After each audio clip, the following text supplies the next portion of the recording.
Astaghfirullah. Bismillahirrahmanirrahim. Assalamualaikum warahmatullahi wabarakatuh.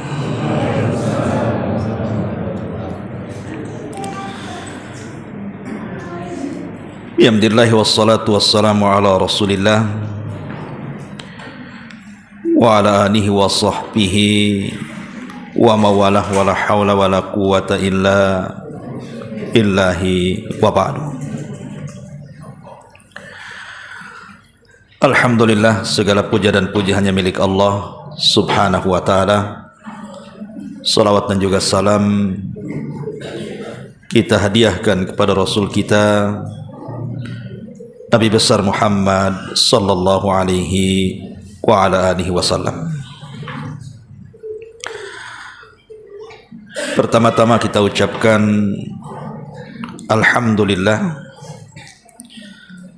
karena berkat nikmat Allah subhanahu wa ta'ala kita bisa bermuajah kembali di Tanjung Uban ini,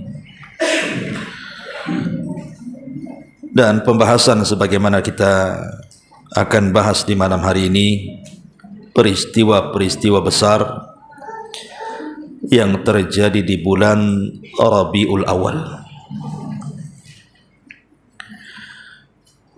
Memang tidak ada hadis ataupun ayat Al-Quran yang menjelaskan tentang keutamaan Rabiul Awal lain dengan bulan-bulan seperti Dzulqa'dah, Dzulhijjah, Muharram dan juga Rajab ataupun Ramadan. Jelas keutamaannya disebutkan di dalam Al-Quran dan juga sunnah Nabi sallallahu alaihi wasallam. Tapi Rabiul Awal ini tidak ada keutamaan khusus atau amalan-amalan khusus yang harus dilakukan di bulan Rabiul Awal ini. Tapi walaupun demikian, bulan Rabiul Awal ini bulan sejarah, atau boleh dikata semua sejarah Nabi dari awal sampai akhir itu diringkas di Rabiul Awal. Ada 4 peristiwa besar yang sebagiannya diperselisihkan dan sebagian disepakati. Pertama, kelahiran Nabi sallallahu alaihi wasallam.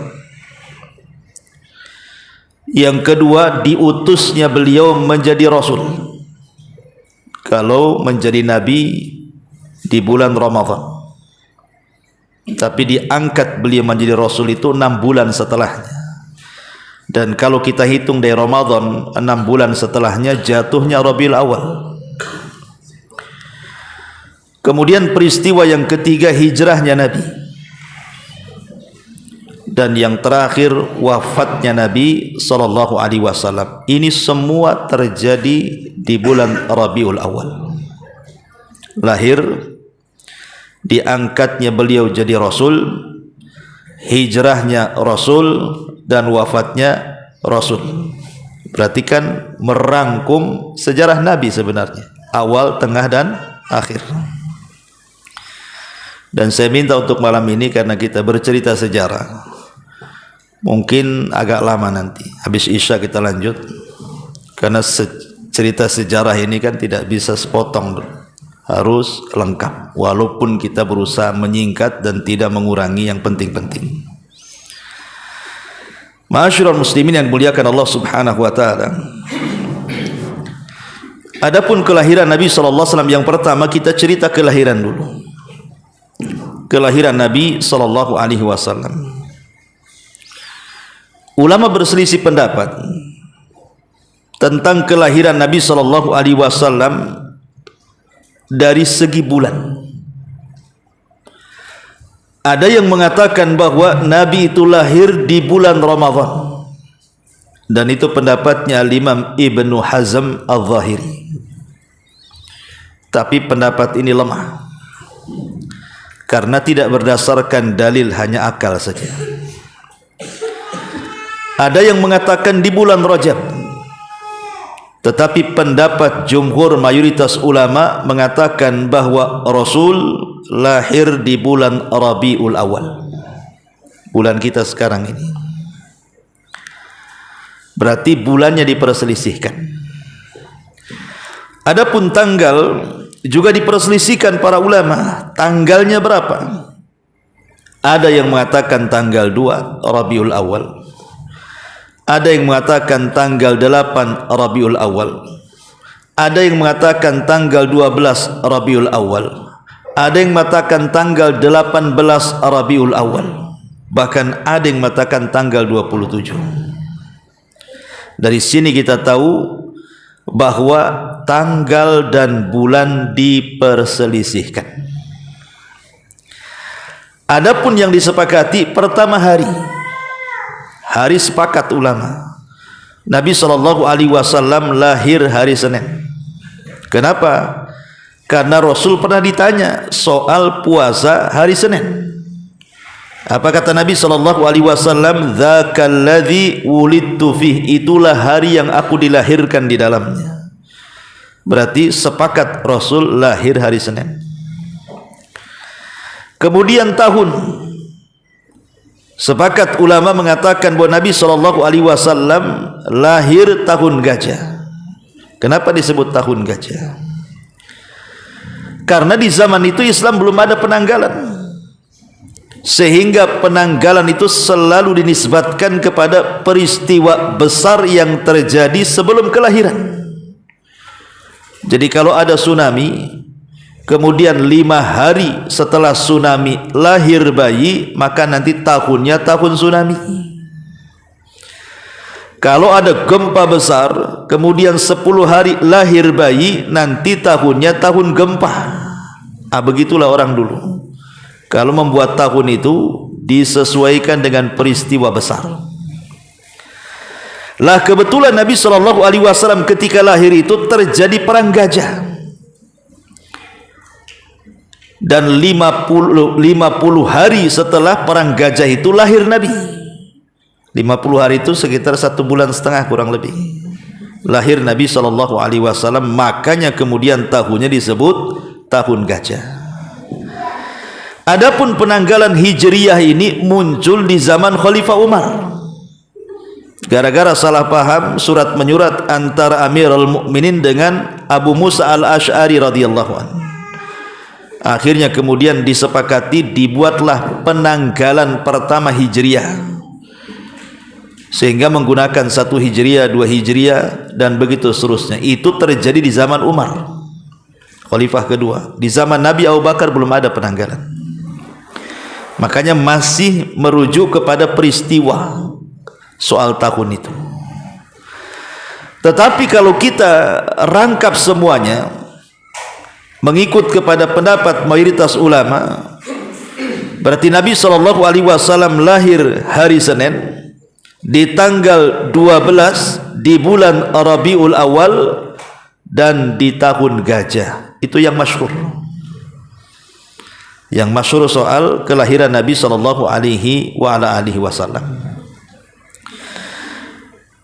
Banyak hadis-hadis yang lemah, bahkan sampai kepada tingkat maudhu, palsu. Ketika bicara soal keanehan-keanehan yang terjadi saat Nabi SAW lahir. Contoh umpamanya, kita sering mendengar bahwa Nabi SAW saat lahir itu tiang-tiang balkon, 14 tiang balkon yang berada di Persia, di kerajaan Persia, tumbang. Atau ketika Nabi SAW lahir, tiba-tiba api yang biasa disembah oleh orang-orang Majusi itu padam. Pernah dengar? Ini ya. Ataupun ketika Nabi SAW lahir, tiba-tiba posisinya sujud dan tangannya seolah-olah mentauhidkan Allah seperti ini. Asy-Syaikh Albani rahimahullahu taala mengatakan semua riwayat-riwayat tentang keanehan atau irhasat saat kelahiran Nabi itu kebanyakannya lemah. Tetapi tidak semua lemah. Ada 3 peristiwa yang memang disahihkan oleh para ulama. Yang pertama hadisatul fil, peristiwa perang gajah. Ini jelas sahih karena Al-Quran yang mengatakan, alam tara kaifa fa'ala rabbuka bi ashabil fil alam yaj'al kaidahum fi tadlil wa arsala alaihim tayran ababil tarmihim bihijaratin min sijil faja'alahum ka'asfi ma'kul. Suratul Fil ini meringkas peristiwa perang gajah. Lah perang gajah sendiri sebenarnya dahulu di Yaman itu ada satu kerajaan namanya Najran. Najran itu rajanya namanya Dzu-Nuwas. Najran ini mayoritas Nasrani, sementara Dzu-Nuwas ini orang Yahudi. Jadi rajanya Yahudi, tapi mayoritas rakyatnya Nasrani. Sehingga raja ini berusaha menindas rakyatnya orang-orang Nasrani, suruh masuk Yahudi. Dan raja ini sama dengan Namrud dan Fir'aun mengaku Tuhan, karena punya tukang sihir yang membuat keanehan-keanehan supaya orang-orang yakin dia Tuhan.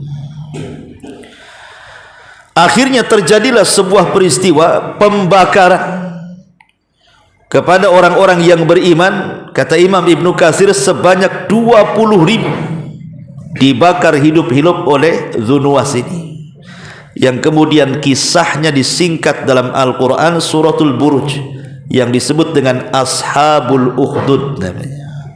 Kisah Ashabul Ukhdud ma'ruf. Lah Allah takdirkan kemudian dari orang-orang yang beriman yang dibakar hidup-hidup oleh Raja Dzu-Nuwas ini ada yang lari satu, kemudian melapor ke Syam, karena ketika itu negara Syam ini dikuasai Nasrani, Romawi. Marahlah Raja Romawi. Bagaimanapun kayak kita lah di sini orang Islam, saudara kita kaum muslimin di Palestina dibantai, marah juga kan begitu. Sama juga orang-orang Syam, orang-orang Romawi, ketika saudara-saudara mereka di Yaman dibantai, marah dia. Tetapi karena jaraknya terlalu jauh, akhirnya Raja Romawi ini mengirim surat ke Raja Ethiopia yang ada di Habasyah, karena yang dekat dengan Yaman itu ya Najasyi, agar diselesaikan masalah orang-orang Nasrani yang dibantai di Yaman itu. Akhirnya kemudian Najasyi mengirim 2 pasukan besar dipimpin 2 jenderal. Yang pertama namanya Riyadh dan yang kedua namanya Abroha. Muncul nama Abroha di sini. Jadi Najasyi itu ngirim 2 jenderal ini. Diutuslah pasukan besar, disuruh nyerang Najran, dan berhasil. Akhirnya kemudian Dzu-Nuwas pun terbunuh dalam peperangan itu. Akhirnya Yaman dikuasai oleh orang-orang Habasyah, orang-orang Ethiopia. Lah ambisi si Abroha ini kuat. Dia tidak mau Riyadh jadi raja. Akhirnya dibunuhlah Riyadh oleh Abroha ini. Maka resmilah Abroha menjadi pemimpin Yaman di bawah kekuasaan Persia, di bawah kekuasaan Habasyah, Ethiopia. Lah karena Abroha ini tidak paham bahasa Arab, memang bukan orang Arab, dia kan orang Afrika, orang Ethiopia kulit hitam. Ya, jadi enggak paham dengan kebiasaan orang-orang Yaman yang merupakan asli Arab. Yaman kan asli Arab. Ya, karena nabi-nabi Arab diutus di Yaman. Nabi Hud diutus di Yaman, Nabi Soleh diutus di Yaman. Asli Arab itu ya Yaman itulah. Sehingga Abroha ini tidak paham kebiasaan orang-orang Arab yang ketika itu masih mengagungkan Ka'bah yang merupakan peninggalan Nabi Ibrahim alaihissalam. Walaupun di atas kejahiliahan mereka, tetapi mereka masih mengagungkan Ka'bah. Jadi setiap tahun mereka datang ke Ka'bah, haji ala jahiliyah lah kan begitu ya, tepuk-tepuk tangan, siul-siulnya berhala gitu ya. Jadi Abroha ini berpikir, ngapain orang-orang Yaman tuh ngabisin duit katanya setiap tahun datang ke Ka'bah. Dari situ dia terpikir ingin buat gereja, karena dia Nasrani. Akhirnya dibuatlah gereja, saking tingginya disebut Qulais. Qulais itu ini kolam suah nih, namanya kolam suah nih. Kalau antum nenggak nih, jatuh dia ke belakang tuh kopiahnya. Saking tingginya, makanya gerejanya disebut Kullais. Saking tingginya, sebab kalau nenggak itu pecinya jatuh ke belakang. Tentu dengan bantuan Raja Ethiopia kan itu, dan betul-betul megah di zaman itu. Ketika gerejanya sudah jadi, kemudian Abraham mau memalingkan kiblatnya orang Yaman dari Ka'bah ke gerejanya, tidak ada satupun yang datang. Yang ada kemudian memicu kemarahan orang-orang yang di sekitar haram. Maka diutuslah anak muda untuk menghinakan gerejanya. Masuklah kemudian orang haram, orang yang ada di sekitar haram itu, jalan kaki dari Mekah sampai ke Yaman. Sampai masuk gereja, kemudian tembok-temboknya itu diletakkan kotoran manusia. Kemudian nitip pesan surat bahwa selamanya engkau tidak bisa memalingkan kiblat kami. Wah, disitulah Abraham marah. Karena marahnya itulah akhirnya dia mempersiapkan pasukan besar yang disebut dengan pasukan gajah. Orang Arab itu tidak kenal gajah, karena di Yaman nggak ada gajah, di Mekah nggak ada gajah. Gajah itu yang ada di Afrika sana, di Ethiopia sana. Makanya minta dikirim gajah. Ada yang mengatakan gajahnya 4, ada yang mengatakan 8. Apa maksudnya gajah-gajah ini? Maksudnya Ka'bah itu kan segi 4 nih, ya. Jadi gajah itu untuk narik setiap sisi. Jadi kalau dia dikasih rantai, nanti ditarik sama gajah ujung-ujungnya, nanti kan roboh gitu maksudnya. Itu maksudnya Abraham. Makanya dia bawa gajah.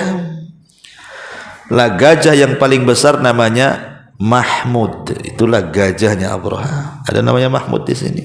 Nah, itulah gajahnya Abraham. Gajahnya Abraham itu namanya Mahmud. Ya. Jadi berangkatlah Abraham dengan pasukan besar menuju Mekah. Singkat cerita, banyak kabilah-kabilah Arab itu mau menyerang Abraham, tapi apalah daya, yang ada jadi tawanan. Sampai ketika Abraham sampai di daerah Taif namanya, di Taif itu ada patung Lata yang disembah oleh Hawazin dan Sakib. Mereka takut jangan-jangan Abraham menghancurkan Lata tuh. Akhirnya orang-orang Taif meminta agar jangan menghancurkan berhala mereka. Sebagai imbalannya mereka tunduk kepada Abraham dan memberi khirit, petunjuk jalan biar cepat jalannya ke Mekah. Kan di zaman itu nggak ada kompas, harus ada petunjuk jalan. Maka dikasihlah seseorang yang bernama Abu Rughal namanya. Abu Rughal. Abu Rughal ini penuh jalan dari Taif ke Mekah. Tapi sayang di tengah jalan Abu Rughal meninggal. Dan kuburannya sampai hari ini dilempari batu. Jadi kalau lewat kuburan Abu Rughal itu orang Arab itu suka melempari batu. Kenapa? Karena dia orang yang pertama berkhianat dari orang Arab.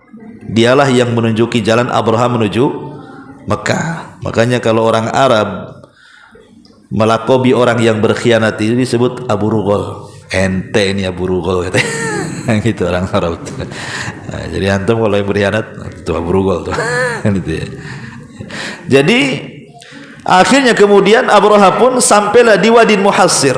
Orang yang haji tahu lah Wadin Muhassir itu. Ya. Lah ketika itulah kemudian Abraham meminta untuk memanggil siapa pemimpin Arab. Lah ketika itu yang memimpin Arab adalah kakeknya Nabi Abdul Muttalib. Ketika berhadap-hadapan Abraham dengan Abdul Muttalib, Abraham mengemukakan keinginannya untuk menghancurkan Ka'bah. Tapi Abu Talib tidak merespon.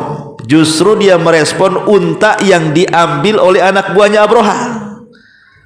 Karena ketika pasukan ini melewati penangkaran unta, rupanya pasukan Abraham itu mencuri unta-untanya orang Arab. Salah satunya untanya kakek Nabi, 200 ekor unta dicurinya sama anak buah Abraham.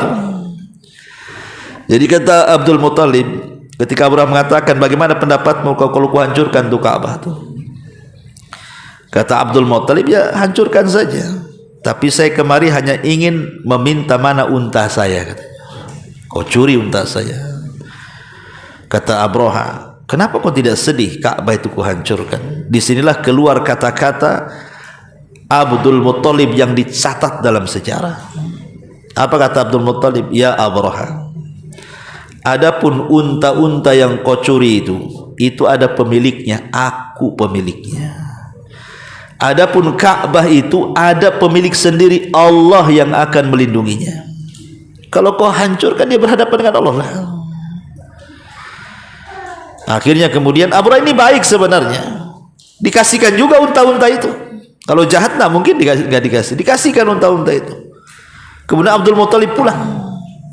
Sebelum kemudian Abdul Muttalib ini memberikan arahan kepada orang-orang atau kabilah-kabilah sekitar Ka'bah untuk menyingkir takut kemudian mereka terkena serangan Abraha, dia sempat masuk ke dalam Ka'bah dan berdoa dengan penuh keikhlasan. Itulah orang-orang Arab itu, di atas kemusyrikan mereka, kalau lagi genting itu doanya sama Allah, tapi kalau lagi senang doanya sama Lata, Uzza, Manat, Hubal. Itulah orang-orang musyrik itu di zaman itu. Tapi lebih parah lagi musyrikin di zaman sekarang. Susah senang syirik aja, susah datang ke dukun, senang dukunnya makin banyak. Kan itu. Kalau orang dulu itu kalau buat syirik lagi sulit susah aja baru dia syirik. Kalau lagi senang susah itu mereka menyembah Allah, tapi kalau lagi senang baru mereka melakukan kesyirikan. Itu yang dilakukan Abdul Muttalib. Kemudian ketika orang-orang di sekitar haram sudah menjauh, mereka nunggu dari atas kan kira-kira apa yang terjadi, itu. Ketika di Wadi Muhassir itulah Abraha hendak mengarahkan gajahnya pula tak mau bangkit. Diarahkan kemana saja mau dia, tapi kalau diarahkan ke Mekah tidak mau bangkit gajah itu. Mau dipecut bagaimanapun tidak mau bangkit. Akhirnya sudah putus asa Abraha ini, dia mau berjalan dengan kaki dan kuda-kudanya. Tiba-tiba langit gelap, rupanya langit itu sudah dipenuhi dengan burung-burung laut yang disebut dengan ababil. Lah terjadilah di sini penyerangan burung ababil sehingga tidak ada satupun yang selamat, termasuk Abraha mati. Setelah peristiwa ini 50 hari setelahnya lahirlah Nabi kita Muhammad sallallahu alaihi wasallam. Inilah peristiwa yang pertama, irhasatnya namanya. Peristiwa yang kedua, munculnya bintang Ahmad. Bintang ini tidak diketahui kecuali orang Yahudi. Yang tahu hanya orang Yahudi saja. Kenapa orang-orang Yahudi itu banyak di kota Madinah? Di zaman itu disebut Yathrib. Karena ketika terjadi peperangan dahsyat di Syam, maka kemudian mereka mengalami kekalahan. Akhirnya mereka pun kemudian kemana-mana minta suaka. Lah salah satunya datang ke kota Madinah atau Yathrib. Bukan tidak ada alasan, ada alasannya, karena menurut padri dan pendeta mereka, disitulah kelak akan muncul Nabi akhir zaman yang akan membawa kemenangan bagi mereka. Makanya kemudian banyak orang Yahudi itu yang kemudian hijrah dari Syam ke Yathrib, ke Madinah. Ada sekitar 10 kabilah Yahudi, tetapi yang paling besar hanya 3. Pertama Bani Kunaiko, yang kedua Bani Nadir, dan yang ketiga Bani Quraidah. Itu yang paling besar.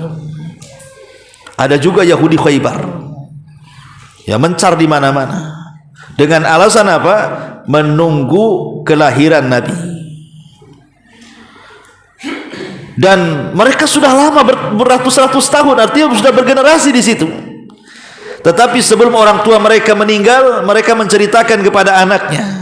Nanti anak ini sudah besar meninggal, diceritakan lagi ke anaknya lagi. Jadi turun temurun tuh. Sehingga mereka mengenali Nabi yang akan lahir itu lebih dibandingkan mengenali anak-anak mereka sendiri. Ya'rifunahu kama ya'rifuna abnahum. Mereka mengenal Nabi yang akan muncul itu melebihi anak-anak mereka sendiri.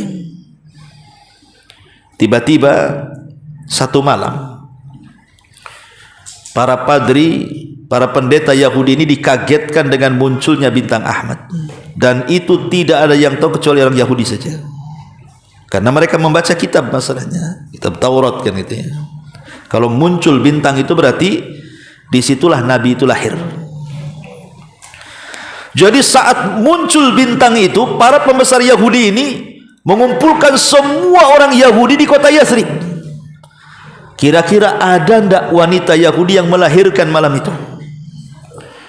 Maka semua kabilah-kabilah Yahudi heboh gara-gara munculnya bintang Ahmad itu. Allah takdirkan tidak ada satupun wanita Yahudi yang melahirkan malam itu. Mulai cemas-cemas harap nih pendeta ini, kenapa bintang sudah muncul kok nggak ada yang lahir dari kami, katanya. Akhirnya mereka coba mencari informasi, mengutus orang ke Mekah. Ada enggak orang-orang Yahudi yang tinggal di sana yang istrinya melahirkan? Tidak ada juga. Tiba-tiba mereka dikejutkan bahwa malam itu ada yang lahir, tapi bukan orang Bani Israel, bukan orang Yahudi, tapi orang Arab. Siapa? Aminah, ibunda Nabi SAW, melahirkan Nabi kita Muhammad saat bintang itu muncul. Dari situlah para padri, para pendeta Yahudi menangis dan mengatakan, zahabat nubuwatu Bani Israel, telah hilang kenabian Bani Israel dan telah diambil oleh Bani Ismail, karena Rasul keturunan Ismail. Ya. Kenapa orang Yahudi kecewa coba? Karena selama mereka menetap di Yathrib atau belakangan disebut Madinah itu, mereka musuhan dengan orang Arab. Perang itu dia biasa dengan orang Arab. Jadi seolah-olah kenapa nabinya kok dari musuhnya gitu maksudnya. Kenapa jadi dari Arab nabinya? Kami yang sudah ratusan tahun ini menunggu-nunggu kelahiran, disangkanya nabi itu masih dari turunan Bani Israel, rupanya dari Bani Ismail. Sejak itulah tokoh-tokoh Yahudi, mereka walaupun tahu itu kebenaran, tidak pernah beriman kepada Nabi. Orang Yahudi itu degil mereka. Jadi selama Rasul hidup di kota Madinah berdakwah itu tidak kurang dari 10 orang, bahkan kurang dari 10 orang, bisa dihitung dengan jari yang masuk Islam itu, sampai wafatnya Nabi. Walaupun tokoh mereka masuk Islam, Abdullah ibn Salam, tetap saja orang-orang Yahudi pun tidak masuk Islam, padahal tokohnya masuk Islam itu, Abdullah bin Salam itu. Padahal mereka tahu kebenaran. Yang herannya adalah orang-orang musyrik Arab yang ada di kota Madinah, di kota Yathrib, yang hidup berdampingan dengan orang-orang Yahudi, justru mereka yang beriman kepada Rasul. Padahal orang musyrik itu tidak punya maklumat kenabian, kan? Mereka tidak punya kitab, lain kalau Yahudi punya kitab. Tapi kenapa kemudian orang-orang musyrik Khazraj dan Aus yang ada di Madinah, mereka pula beriman kepada Rasul dan belakangan disebut Ansor? Itulah nggak habis pikir. Harusnya yang pertama beriman kan orang Yahudi, kan gitu ya, karena mereka ratusan tahun menunggu Nabi itu muncul, sudah muncul tanpa beriman. Tapi orang-orang musyrik yang tidak ada maklumat, mereka hanya dengar orang Yahudi ngomong, kalau mereka kalah perang, awas nanti Nabi kami muncul, habis kalian. Jadi orang-orang musyrik ini, mereka dapat maklumat kenabian itu dari sesumbar orang-orang Yahudi. Makanya ketika ada 12 tokoh-tokoh Khazraj yang haji sebelum hijrah, Nabi SAW berjumpa dengan Nabi di Mekah. Kemudian mereka mendengar bahwa ada orang yang ngaku Nabi di Mekah. Jadi orang-orang Ansor ini, yang belakangan jadi Ansor dari kalangan Khazraj ini, mengatakan, jangan-jangan ini orang yang disebut-sebut Yahudi itu, kan? Kalau begitu kita beriman dulu sebelum orang Yahudi beriman. Maka dari situlah permulaan Ansor, 12 orang itu. Ya. Setelah hijrah Rasul, barulah kemudian kabilah Khazraj dan Aus semua masuk Islam dan semua menjadi Ansor Nabi SAW. Ini yang kedua, munculnya bintang Ahmad. Ya. Kemudian yang ketiga, saat Aminah ibunda Nabi melahirkan, muncul cahaya. Yang cahaya ini kemudian menerangi istana-istana yang ada di Syam. Ya, ingat, di zaman itu negara yang paling kuat hanya 2, Persia dan Romawi. Itu negara didaya. Lah cahaya itu menyinari 2 negara ini. Ya. Makanya ketika Halimah Sa'diyah ketakutan, ketika ketika anaknya bercerita bahwa saudara sesusuannya, maksudnya Rasul SAW di usia, 4 bulan itu tiba-tiba ditangkap 2 malaikat, dibelah dadanya, kemudian diambil jantungnya, kemudian dicuci dengan air zam-zam di bejana emas, kemudian dimasukkan lagi, dijahit lagi. Jadi saudara sesuannya itu, anak Halimah, nampak gitu, diceritakan sama ibunya, takut akhirnya. Makanya Rasul akhirnya dikembalikan lagi ke ibunya di usia 6 tahun karena ada peristiwa ini. Tapi kemudian justru ketika diceritakan Halimah, Aminah malah tersenyum dan mengatakan, kamu jangan khawatir, anakku ini memang ada keanehan, sebab ketika aku lahir muncul cahaya, katanya, yang menerangi istana-istana yang ada di Syam sana, katanya. Lah ini sahih riwayatnya, ya, yang 3 peristiwa ini. Tetapi yang lain itu masih diperselisihkan, diteliti. Ada yang lemah, ada yang sampai tingkat maudhu riwayatnya. Ini keanehan-keanehan atau disebut dengan irhasat sebelum dan ketika lahirnya Nabi SAW.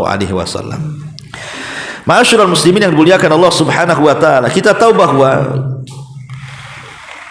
Nabi SAW lahir tahun 570 Masehi, karena belum ada Hijriah kan. Lahir pada tahun 571 Masehi. Nabi SAW lahir, dan perang gajah pun terjadi tahun itu juga, 571 Masehi. Lah ketika Nabi SAW itu lahir, kita tahu bahwa Nabi SAW terlahir yatim, dan itu diisyaratkan dalam Al-Quran, wa wajadaka yatiman fa'awa. Dan Allah mendapati engkau wahai Muhammad dalam kondisi yatim, kemudian Allah lah yang menjaganya. Dan seyatim-yatim, anak yatim itu ketika dia lahir ayahnya sudah meninggal. Artinya saat di kandungan ibunya ayahnya meninggal. Itulah Nabi.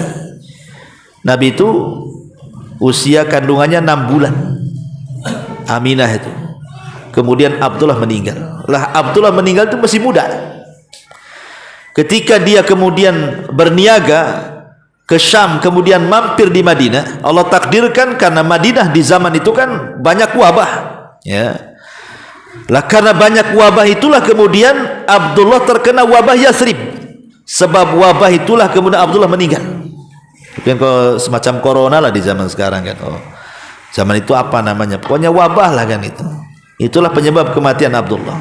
Kemudian dikubur di kota Madinah. Jadi kebiasaan orang Arab itu, ikhwan, kalau bayi lahir mereka tidak disusui oleh ibunya, terutama orang-orang kota. Mereka tidak mau menyusui anak yang dilahirkannya, tapi mereka akan kirim ke desa-desa. Bukan tidak ada alasan. Alasannya pertama karena desa itu masih asri, masih sehat, kondisinya juga masih bersih. Yang kedua bahasanya belum dicampur-campur. Bahasa Arabnya itu masih fasih. Lain dengan orang kota ini, kadang-kadang kayak kita lah di bahasa Indonesia kan itu. Kalau orang kota ini kadang-kadang kan banyak bahasa-bahasa gaul tuh. Orang desa mana paham bahasa gaul? Ya, orang desa nggak kenal lu gua kan itu. Itu kan bawaan dari kota aja ke desa, niru-niru lah orang desa. Ya. Lah orang desa ini kalau bahasa Arab masih fasih, makanya, dan orang Arab itu berbangga dengan bahasa. Mereka senang dengan syair-syair, makanya anak mereka jangan sampai terkontaminasi bahasanya, makanya diletakkan di desa. Kemudian yang ketiga, latihan fisik. Di desa itu fisiknya kuat dan banyak faktor lah, makanya itu adat mereka. Adat mereka itu menyusukan anak itu justru dicarikan ibu susuan. Lah ketika itulah kemudian datang rombongan, ketika musim lahir itu datang rombongan dari Bani Sa'idah, sekitar 40 wanita mencari anak susuan ke kota. Ketika mencari anak susuan ke kota, semua wanita dari Bani Sa'idah itu mendapatkan bayi yang mereka kehendaki untuk disusui, kecuali satu wanita namanya Halimah Sa'diyah. Itu wanita yang paling fakir di kabilahnya, datang telat. Ketika sampai di Mekah, bayi pula sudah habis. Rupanya masih ada satu bayi, itulah Nabi SAW. Kenapa tidak diambil sama 40 wanita sebelumnya itu. Karena mereka menganggap ini bayi orang miskin. Kalau saya susui, apalah imbalan saya? Gak ada yang mau ngambil. Lah sebenarnya Halimah Sa'diyah pun disebutkan dalam sirah itu tidak hendak mengambil bayi itu, cuman dorongan suaminya Abu Kabsyi, dan mengatakan kepada Halimah, sudah ambil saja, daripada kita pulang kosong, ambil saja, la'allahu khair, jangan-jangan ada berkah dan kebaikan dari bayi ini. Akhirnya kemudian diambil tuh bayi itu.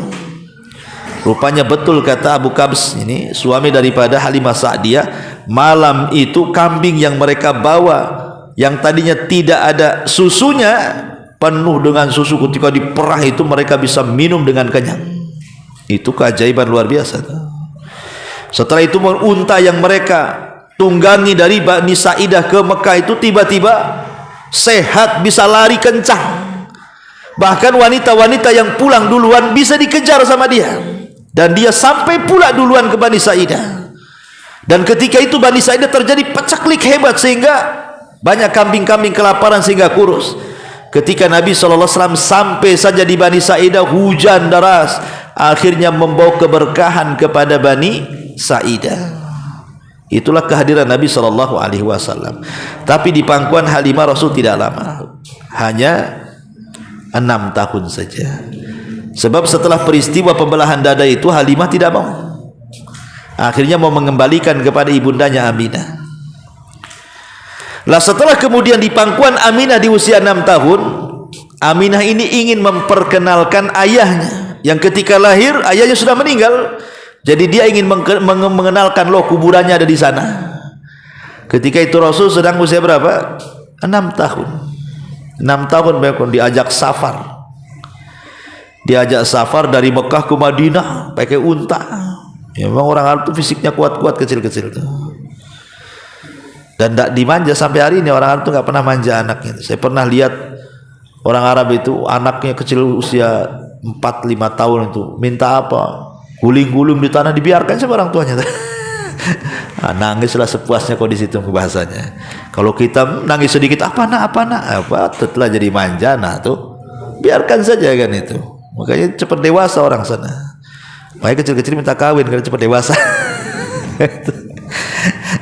Tapi masyarul muslimin yang dimuliakan Allah Azza wa Jalla. Kemudian berangkatlah kemudian Rasul dengan ibundanya Aminah dan dengan Ummu Aiman pembantunya. Allah takdirkan sampai di Madinah setelah ziarah kuburan, kemudian menetap beberapa hari, 3-4 hari, kemudian pulang ke Mekah. Sampai di Abwa, rupanya ibundanya sakit. Disitulah kemudian meninggal Aminah, dan Rasul menyaksikannya di usia 6 tahun tuh. Akhirnya dikuburkan di Abwa. Kemudian Ummu Aiman membawa Nabi kecil menuju Mekah dan diserahkan kepada kakeknya Abdul Muthalib. Lah Abdul Muthalib ini sayang dengan Rasul, tapi sayang cuma 2 tahun saja. Karena antum tahulah kakek ke cucu kan, gimana sayangnya seorang kakek ke cucu tuh beda daripada sayangnya ayah ke anak. Kalau udah kakek sama cucu tuh luar biasa. Sesat-sesat cucu itu dibuat sama kakek itu, saking sayangnya kan. Apapun dituruti kalau sudah nanti antum merasakan udah jadi kakek, kan antum belum kakek. Nanti antum jadi kakek nanti. Ya. Gimana sama cucu itu sayang luar biasa. Lah Abdul Muthalib itu sangat sayang melebihi anak-anaknya. Sampai Rasul itu kalau duduk di tempat singgasana dia, dipermadaninya dia, padahal dia seorang raja, itu sama paman-pamannya diusir-usir, jangan duduk di situ, itu duduk tempat raja. Kata Abdul Muthalib, biarkan, fa innalahu sya'nun fil mustaqbal, karena anak ini punya perkara besar nanti di masa depan. Jadi sudah punya firasat Abdul Muthalib itu. Tapi sayang cuma 2 tahun kemudian meninggal. Sebelum meninggal dia berpesan kepada Abu Thalib. Kenapa pesannya kepada Abu Thalib? Karena antara Abu Thalib dengan ayahanda Rasul Abdullah itu satu kandung, satu ibu satu bapak. Karena Abdul Muthalib itu banyak istrinya. Kan Nabi SAW punya paman banyak. Ya, ada yang satu ibu, satu ayah, ada yang beda ibu. Lah yang satu ibu satu ayah itu Abu Thalib dan Abdullah, ayahanda Nabi SAW. Makanya Abdul Muthalib tidak menyerahkan Rasul kepada yang lainnya, tetapi kepada Abu Thalib yang merupakan sekandung bapaknya. Padahal kondisinya Abu Thalib itu sangat miskin ketika itu. Beda dengan Hamzah yang kaya, beda dengan Abu Lahab yang kaya gitu ya. Tapi dititipkan kepada siapa? Abu Thalib. Ini sudah peliut-peliut kan. Nah, insyaallah kita lanjutkan nanti ba'da Isya. Siap sampai jam 12 antum. Karena sampai mati masalahnya kan. Ya. Nanti kapan-kapan bawa bantal lah tidur di sini. Subhanakallahumma bihamdika asyhadu an la ilaha illa anta astaghfiruka wa atubu ilaik. Allahu ta'ala. Assalamualaikum warahmatullahi wabarakatuh. Bismillahirrahmanirrahim. Alhamdulillahirabbil alamin wa bihi nasta'in wa ala umuri dunya waddin. Wassalatu wassalamu ala asyrafil anbiya'i wal mursalin Muhammadin wa ala alihi wa sahbihi ajmain. Ma'asyiral muslimin yang dimuliakan Allah Azza wa Jal, kalau saya terangkan terlampau panjang, nampaknya nggak yakin juga antum mau bertahan ya. Saya juga nggak yakin yang ngomong bisa ngantuk sendiri nanti kan. Kita buat sistematis saja pengajiannya. Ya, kita buat sistematis. Saya akan berusaha merangkum poin-poinnya yang perlu dijelaskan, dan kita urut sesuai dengan tahun saja, biar lebih cepat selesainya. Ma'asyiral muslimin yang dimuliakan Allah Azza wa Jal, ketika Nabi SAW di usia 6 tahun, jadi dari 1 ke 6 berada di pangkuan Halimah. Kemudian dari 6 tahun ke 8 tahun itu di pangkuan siapa? Kakeknya Abdul Muthalib. Baru di usia Nabi SAW 8 tahun, maka Nabi SAW berpindah pangkuan kepada pamannya Abu Thalib. Maka selama bersama Abu Thalib inilah banyak peristiwa dan kejadian. Di antaranya ketika Rasul berusia 12 tahun, Nabi diajak dagang sama Abu Thalib. Tetapi sesampainya di perbatasan Syam, tiba-tiba berjumpa dengan seorang Buhairah rahib, seorang rahib Yahudi namanya Buhairah. Jadi Buhairah rahib ini kok melihat ada tanda-tanda keanehan dari anak usia 12 tahun itu.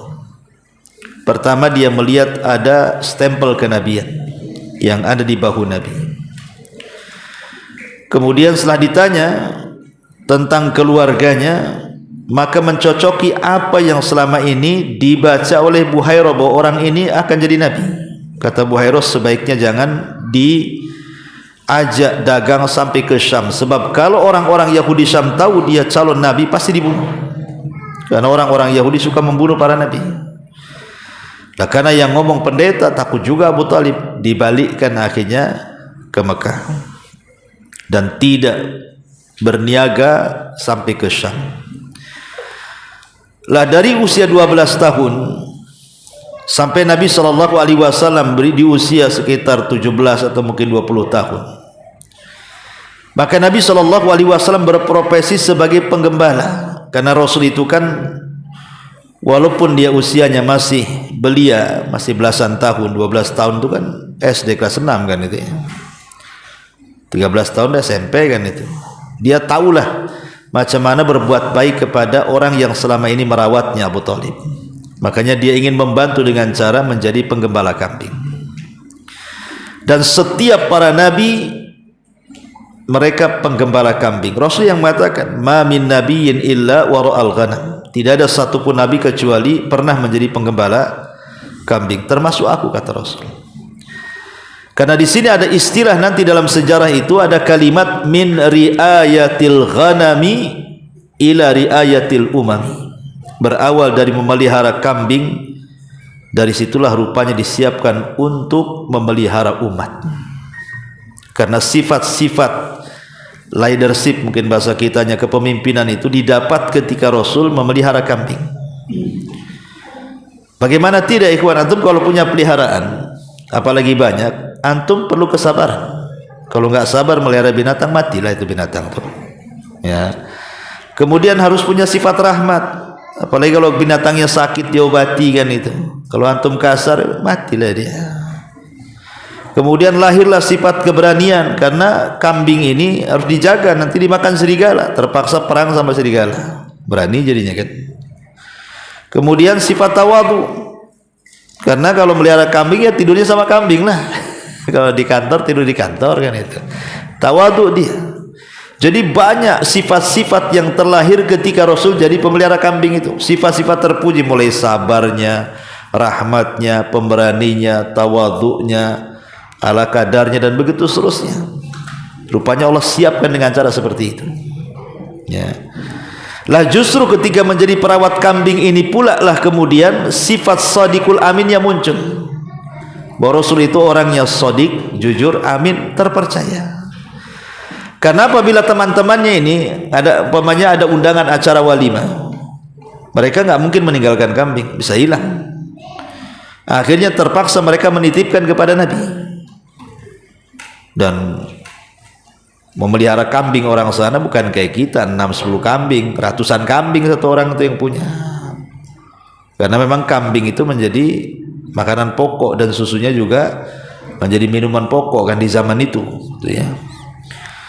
Jadi apabila mereka menitipkan kambing-kambing mereka kepada Rasul dan mereka menghadiri acara walimah atau undangan apa, mereka pulang tidak ada satupun kambing yang hilang, tidak ada satupun kambing yang sakit, tidak ada satupun kambing yang kemudian tertukar dan begitu seterusnya. Akhirnya dari situlah sesama penggembala kambing menjuluki Rasul itu orangnya shadiqul amin. Kemudian setelah usia mungkin sekitar 17 tahun dan begitu seterusnya, mulailah Rasul merambah menjadi pedagang, tapi pedagang lokal. Kemudian dikenal juga dengan amanahnya, dengan jujurnya, akhirnya dipercaya oleh pedagang-pedagang besar untuk berniaga keluar. Nah, dari situlah maka Rasul mulai di usia 20 tahun itu mulai mengikuti gaya orang-orang Arab. Apa gaya orang-orang Arab itu? Menjadi pedagang, karena orang-orang khususnya orang-orang Mekah itu berbeda dengan orang Madinah. Orang Madinah kan mereka petani, ya. Tapi kalau orang Mekah kan semua pedagang. Jadi darah dagang itu sudah mengurat kepada orang-orang Arab itu, termasuk Nabi. Maka di usia 20 tahun itu sudah mulai dia berniaga. Lah ketika dia berniaga itu dikenallah bagaimana muamalahnya, bagaimana kejujurannya, bagaimana amanahnya, bagaimana keuntungan yang didapatnya. Disitulah akhirnya terdengar oleh seorang pengusaha wanita namanya Khadijah. Dan Khadijah itu pernah menikah 2 kali. Jadi Rasul itu suami ketiga.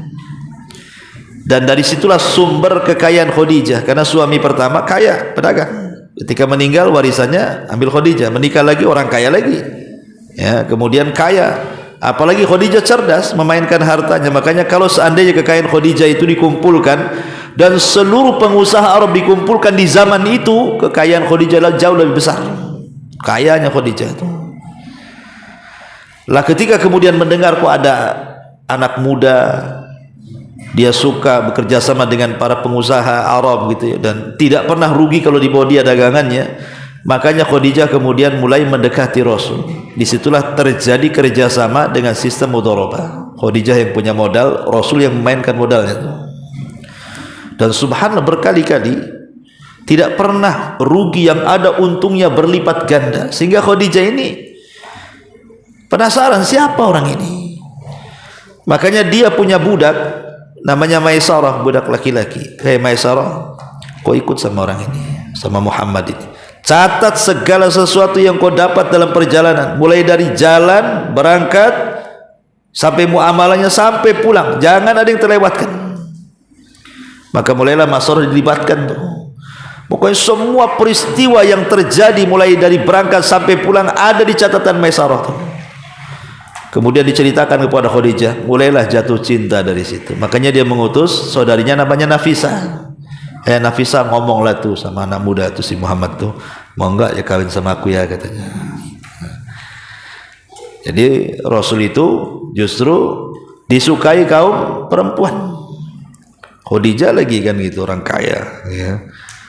Akhirnya kemudian kata Rasulullah, tunggu dulu sampai aku minta izin pamanku. Lihat adab, Rasul punya adab ya. Kalau antum mana ada adab? Antum orang Jawa, Padang kesini atau orang mana gitu kan, bujangan dilamar janda kaya cantik, nggak pulang dulu izin sama orang tua, nggak ada antum kayak gitu. Nanti keburu disamber orang lagi. Kalau ada kapan-kapan, besok aja kita ke kuah gitu. Ini kapan lagi kan itu ya. Jadi Nabi SAW itu beradab, ingin memberitahu tunggu dulu sampai izin ke pamanku. Kalau dia bolehkan aku siap, kalau tidak maka tidak. Tuh lihat bagaimana adabnya Rasulullah. Ketika pamannya kemudian membolehkan dan dia pula yang melamarkan, terjadilah pernikahan antara Rasul dan Khadijah. Dari pernikahan inilah lahir putra-putri beliau. 2 anak laki-laki, 4 anak perempuan. Anak laki-laki namanya 1 Qasim, dengan itulah Rasul dikunyah Abul Qasim.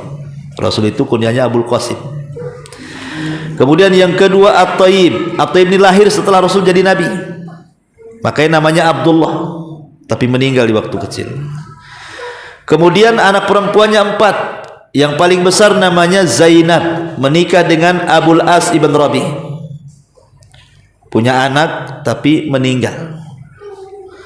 Kemudian kecuali yang perempuan, dia sampai besar.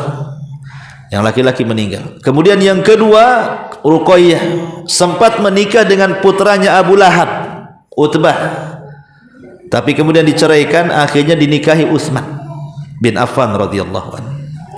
Kemudian anak yang ketiga namanya Ummu Kulthum, sempat menikah dengan Utsman juga, karena ketika Ruqayyah meninggal, Utsman sedih, makanya Rasul menikahkan dengan adiknya turun ranjang namanya Ummu Kulthum. Makanya kenapa dari mulai diciptakan Adam sampai kiamat dibangkitkan, tidak ada orang yang menikahi dengan 2 putri Nabi kecuali Utsman bin Affan. Dari situ Ali radhiyallahu anhu ketika menjadi khalifah ditanya tentang Utsman, apa kata Ali? Dzakar rajul yud'a fi mala'il a'la bi dzi nuraini. Itu laki-laki yang dipanggil dari atas langit sana, pemilik 2 cahaya, karena menikahi 2 putri Nabi, Utsman ibn Affan radhiyallahu anhu. Kemudian yang terakhir namanya Fatimah, menikah dengan Ali radhiyallahu anhu. Dan dari sinilah turunan Rasul sampai hari ini. Dari putra-putri, dari putra Ali, Hasan dan Husain. Ya. Jadi siapapun yang menisbatkan Habib, ya kan, keturunan Nabi, maka harus dari 2 jalur ini, Hasan dan Husain. Taib, masyarul muslimin yang dimuliakan Allah Azza wa Jalla. Lah semenjak Nabi SAW bersama Khadijah, Khadijah itu betul-betul menyerahkan semua kekayaannya, murni dia jadi ibu rumah tangga. Jadi Rasul itu memainkan bisnisnya. Disitulah Rasul akhirnya kenal para pedagang-pedagang besar, karena dia sudah jadi pedagang besar, modalnya banyak, punya Khadijah kan. Disitulah kenal Abu Bakar, kenal Utsman, kenal Abu Ubaidah, kenal pokoknya para pedagang hebat. Ketika beliau menjadi pedagang, karena modal udah modal sendiri, ya, diserahkan dari istrinya.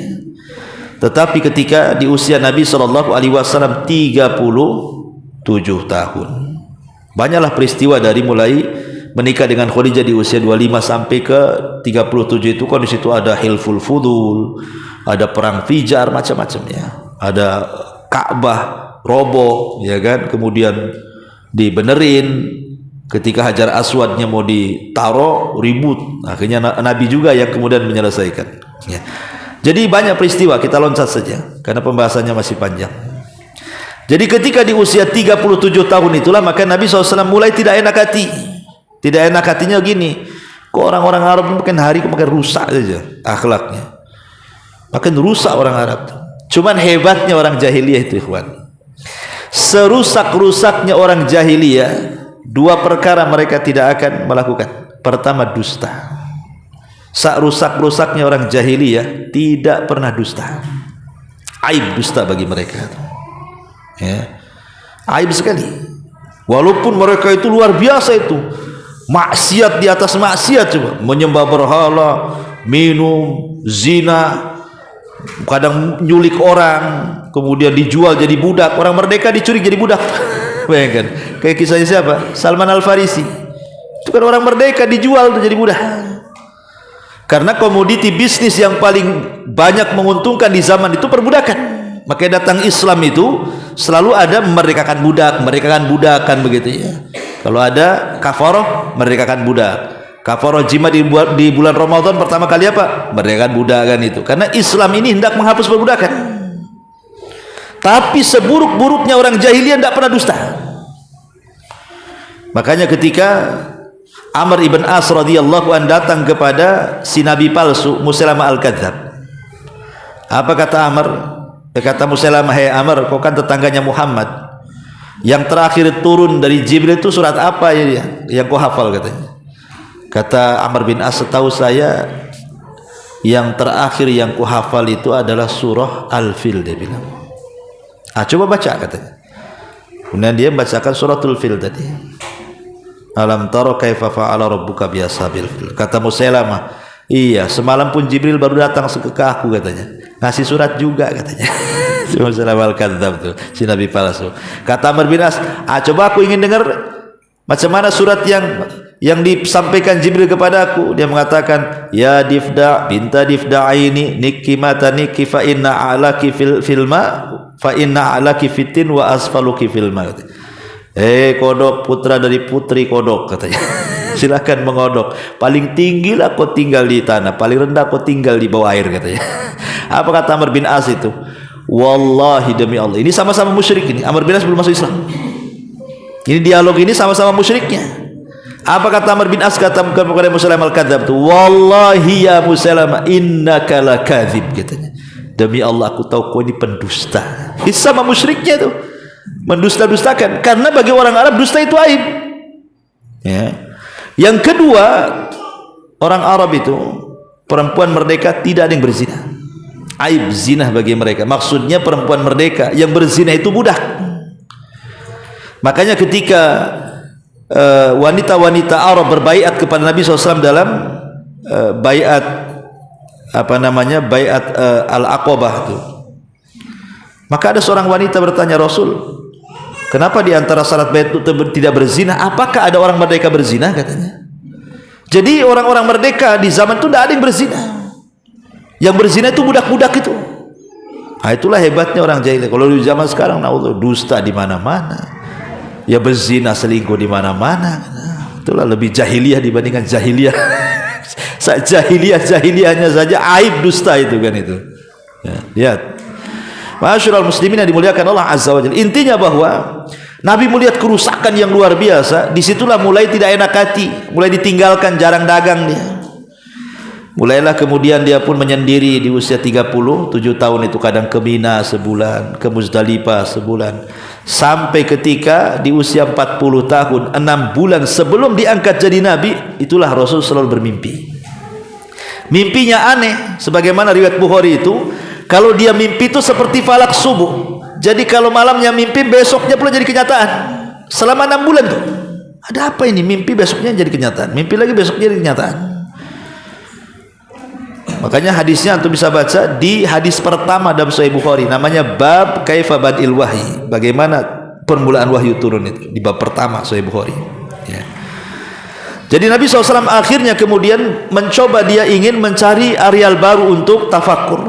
Itu usia sudah 40 tahun. Maka mulailah di bulan Ramadan, tepatnya bulan Ramadan, dia menyiapkan perbekalan, kemudian pamit dengan Khadijah, kemudian entah dia berangkat ke sebuah bukit di Jabal Nur, di Gua Hira, Jadi ketika dia naik ke bukit, rupanya di situ ada gua, yang disebut dengan Gua Hira. Disitulah Nabi SAW i'tikaf selama 1 bulan, tafakur. Ya, bagaimana cara ibadahnya? Ya, ibadahnya mengikuti fitrah dia kepada ajaran Ibrahim yang masih tersisa di negeri itu ketika itu. Karena kan belum diajarkan bagaimana cara menyembah Allah kan, sehingga ikut fitrahnya. Makanya Allah mengatakan wa wajadaka dhalan fahada. wa wajadaka dhallan fahada, dan Allah mendapati kau tersesat. Maksud tersesat di sini bukan sesat yang kita pahami, lawan daripada petunjuk, tidak. Maksud sesat di sini artinya Rasul tidak tahu bagaimana cara menyembah Allah karena belum diajarkan. Fahada, maka Allah berikan petunjuk dengan datangnya Jibril tadi. Nah, jadi ketika Nabi SAW berada di gua itulah kemudian ketika tepat di 10 malam terakhir Ramadan, tepat lagi di tanggal-tanggal ganjil, lebih tepat lagi mendekati subuh, disitulah Jibril datang. Kemudian masuk ke dalam gua, tiba-tiba mengucapkan salam, merangkul Rasul, kemudian membisikkan di telinganya, Iqra ya Muhammad. Rasul tidak kaget kedatangan Jibril. Kenapa? Karena ini sudah dimimpikan masalahnya, ada dalam mimpinya. Ya, jadi ketika ada orang masuk, ini sesuai dengan mimpi. Ya, tiba-tiba kemudian yang tidak masuk dalam mimpi itu suruh baca, kan itu ya. Iqra ya Muhammad, baca wahai Muhammad. Nabi lo tidak bisa baca. Nabi itu tidak bisa baca, nulis pun tak bisa. Sebab kalau Rasul bisa baca, bisa nulis, nanti jangan-jangan Quran ini saduran daripada kitab-kitab sebelumnya. Jangan-jangan Rasul baca kitab yang dulu kemudian ditulis, diringkas, jadilah Quran, kan? Rasul tak bisa baca, Rasul tak bisa nulis, makanya Quran itu bukan saduran, memang wahyu dari Allah. Makanya ketika kemudian Jibril mengatakan Iqra ya Muhammad, baca wahai Muhammad, Rasul mengatakan ma'ana biqari, aku nggak bisa baca, karena yang dipikirkan Rasul itu suruh membaca catatan. Ya tidak bisa lah, kan begitu. 3 kali Iqra tak bisa juga, Iqra tak bisa juga. Tetap Rasul mengatakan ma'ana biqari, aku tak bisa baca, aku tak bisa baca. Dari situ kemudian Jibril mentalkin Rasul, Iqra bismi rabbikal ladzi khalaq, khalaqal insana min 'alaq, Iqra wa rabbukal akram alladzi 'allama bil qalam, 'allamal insana ma lam ya'lam. 5 ayat pertama surah Al-Alaq resmi Rasul didaulat menjadi nabi. Ini SK-nya turun. Ya. Jadi setelah didaulat jadi nabi nih, suratul Alaq nih 1 sampai 5. Lama lah Jibril tak turun lagi. Sudah lewat 1 bulan dia ke gua, tak ada nampak Jibril lagi. 2 bulan tak nampak juga, 3 bulan tak nampak juga, sampai 4 bulan, sampai 5 bulan, sampai 6 bulan, hampir Rasul itu sudah sesak dada. Jangan-jangan yang ngajari Iqra itu jin pula, setan pula katanya.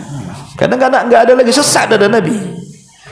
Lah baru ketika di bulan Rabiul Awal, 6 bulan setelah Ramadan, kan jatuhnya Rabiul Awal kan, Ramadan, Syawal, Dzulqa'dah, Dzulhijjah, Muharram, Safar, Rabiul Awal, kan gitu ya. Jadi masuk ke Rabiul Awal. Lah disitulah tiba-tiba Rasulullah SAW ketika berada di dalam gua ingin mencari-cari Jibril lagi, rupanya ada suara dari atas. Pas ditengok ke langit, rupanya dia melihat Jibril dalam bentuk asli, memiliki 600 sayap, yang 1 sayap itu saddal ufuk dalam bahasa hadis itu, menutupi langit dari terbit matahari sampai tenggelamnya itu 1 sayapnya itu. Apa enggak gemetar Rasul melihat makhluk sebesar itu? Kayak antum masuk ke hutan sinilah di Uban ini, nampak dinosaurus gitu, apa enggak menggigil antum? Walaupun tidak ada kan itu. Seandainya lah, atau mungkin tengok ular piton segede drum tuh kan tuh. Kalau badan segede drum, panjangnya segede apa itu kan menggigil tuh. Ini bersayap 600, 1 sayapnya menutup langit, apa enggak menggigil Nabi itu? Lari dia, mau lari kemana semua sayap Jibril? Akhirnya dia lari sekencang-kencangnya masuk ke rumah Khadijah. Dia pun kemudian berteriak-teriak, ya Khadijah, zammiluni, zammiluni, dathiruni, dathiruni, selimuti aku katanya. Kenapa minta diselimuti? Karena biasanya kalau antum takut diselimuti itu biasanya ngurangi. Antum kalau takut kan berselimut kan? Takut kan kalau masih kecil-kecil ya. Kalau udah besar kayak antum, kalau takut tak tahu ya. Masuk kolong ranjang bukan sering. Ya, pokoknya kalau berselimut kan udah ngurangi itu rasa takutnya. Apalagi kemudian sama Khadijah dihibur, nggak apa-apa kata Khadijah, kau ini orang baik, kau suka menghormati tamu kata Khadijah itu, kalau kau ngomong tuh jujur, kamu ini pokoknya dihibur, disebutkan sifat-sifat baiknya. Itulah pandainya Khadijah itu, tidak panik ya. Kalau istri antum kan langsung panik, ada apa bang, ada apa, makin takut dia. Takut lihat antum maksudnya. kan itu ya.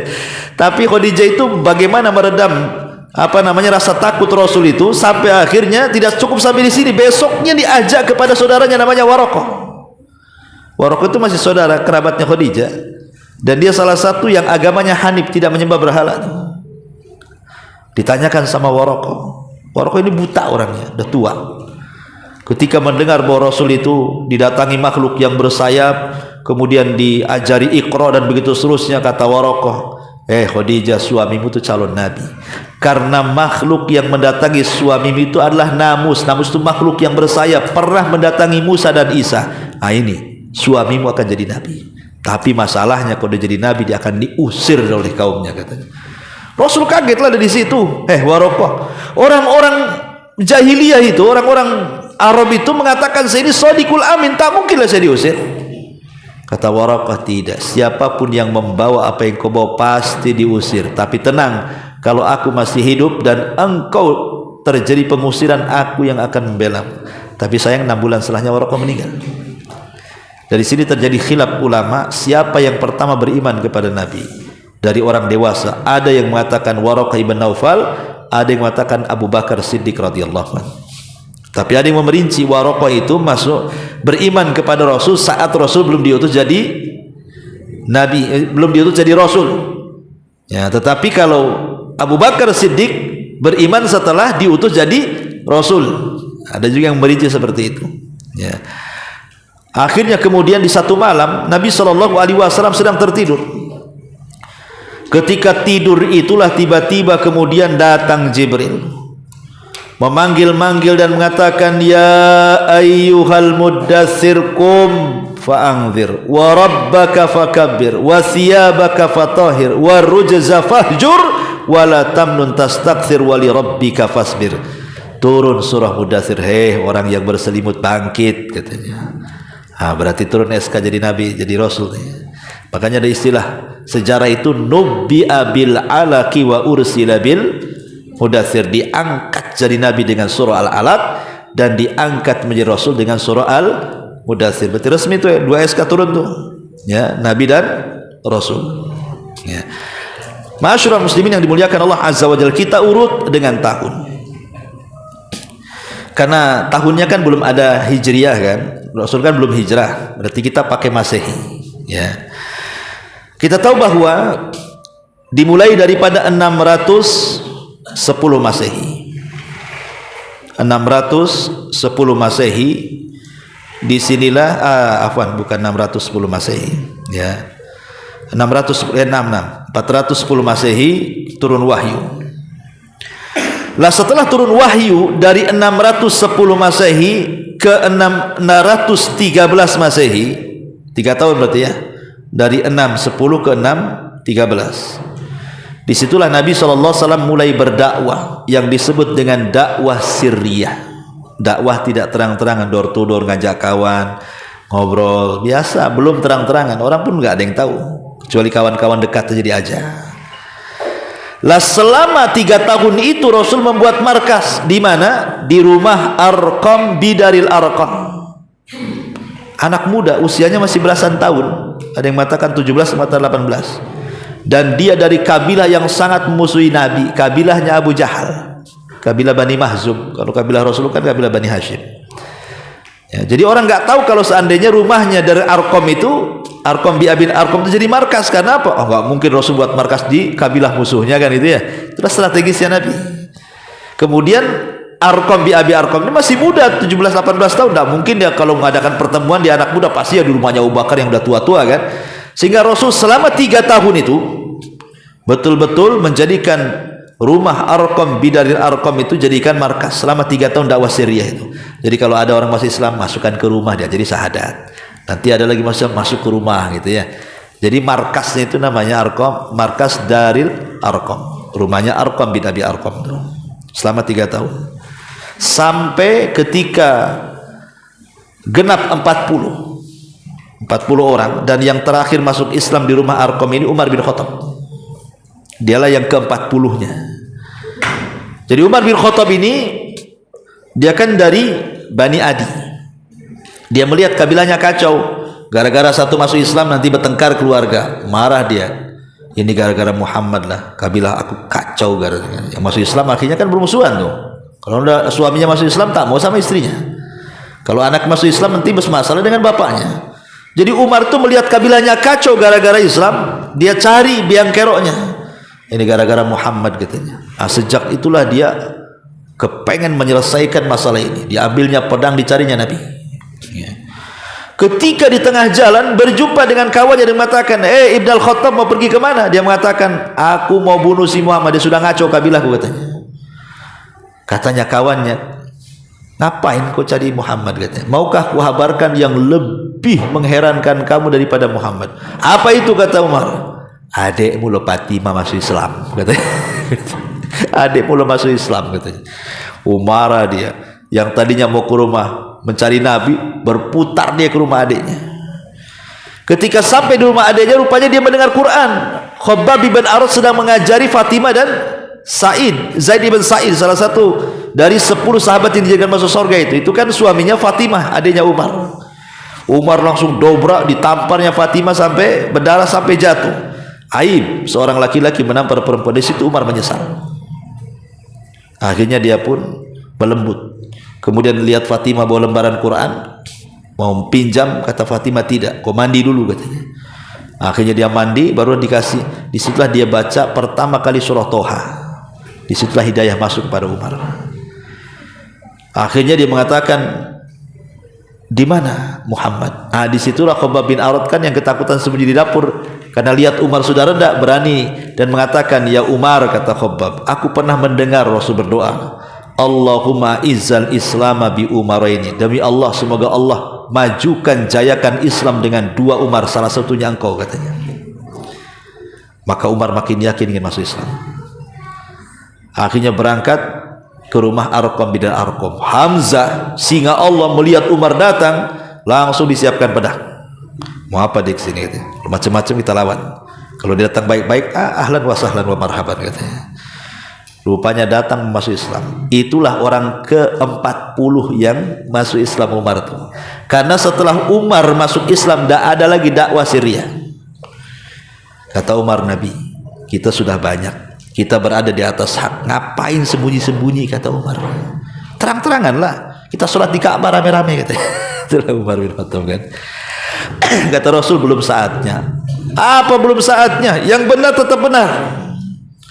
Akhirnya betul diizinkan sama Nabi. Ketika dia masuk Islam, dia gedor semua pintu-pintu orang-orang Arab itu.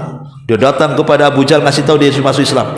Dia datang kepada Umayyah, dia datang kepada Walid, semua didatanginya. Bahwa saya di atas agama Muhammad. Sampai dia umumkan di pasar terjadi perkelahian. Dari pagi sampai sore Umar berkelahi, nggak jatuh-jatuh. Bayangkan coba kuatnya Umar itu. Karena Umar kan tinggi besar. Kalau Nabi jalan itu sepinggangnya tuh. Umar itu tinggi. Kalau Nabi jalan itu sepinggangnya Umar Nabi itu. Kan tinggi itu Umar berarti. Kalau naik kuda itu kakinya ke tanah. Apalagi kuda poni nyangsar sekali mungkin. Kan itu ya.